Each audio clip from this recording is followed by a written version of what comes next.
In a realm where words flowed like rivers and debates raged like storms, there lived a solitary philosopher named Lyron. He was renowned not for his eloquence or verbosity, but for his profound mastery of silence. While others engaged in heated debates that echoed through the grand halls of discourse, Lyron chose the path less taken, the path of quiet contemplation. One day, a renowned philosopher named Argus arrived in the realm. His words were like sparks that ignited fiery debates, captivating the minds of all who listened. His arguments were polished swords, slicing through opposing viewpoints with precision. As he spoke, the air crackled with energy, and the atmosphere buzzed with tension. Argus heard of Lyron's reputation for silence and decided to challenge him. He believed that his formidable rhetoric could break even the most unyielding of silences.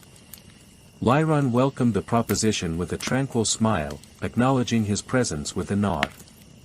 A grand amphitheater was prepared for the confrontation, the seats filling with eager spectators. The ambience was electric, charged with anticipation. Argus stood at the center, his eyes gleaming with confidence. Lyron, however, stood at the periphery, his presence serene and enigmatic. As Argus began to speak, his words wove intricate patterns in the air. His arguments soared like eagles, each one more forceful than the last. The spectators were enthralled, swaying in his rhythm, nodding in agreement. But Lyron remained unmoved, his eyes fixed on the horizon as if contemplating distant constellations. Argus' confidence wavered, a hint of frustration creeping into his voice. He hurled questions, challenged assumptions, and demanded responses, but all he received from Lyron were tranquil smiles and profound silence. His words grew sharper, more incisive, as if he could cut through the silence with the blade of his intellect. Yet, Lyron's silence was not one of ignorance or defeat.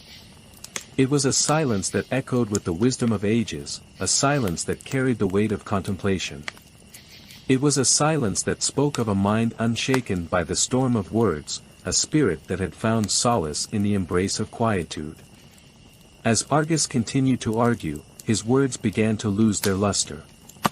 The tension in the air shifted from excitement to restlessness. The spectators, once captivated by his rhetoric, now started to fidget in their seats.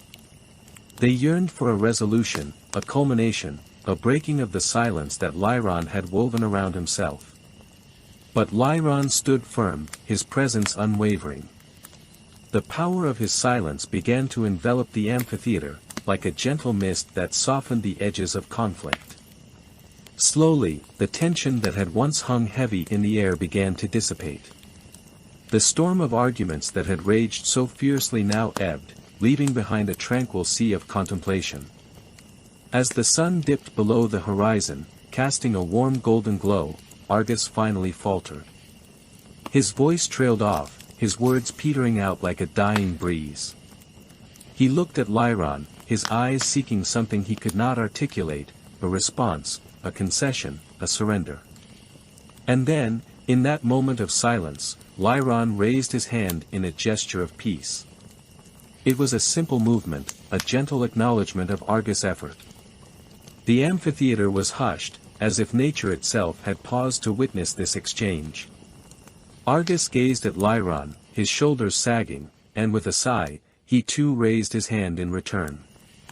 The crowd, once restless and eager for conflict, now stood in awe of the power of silence. It was a silence that had tamed the storm of words, that had quelled the fires of argument. It was a silence that had not defeated, but transcended the need for victory.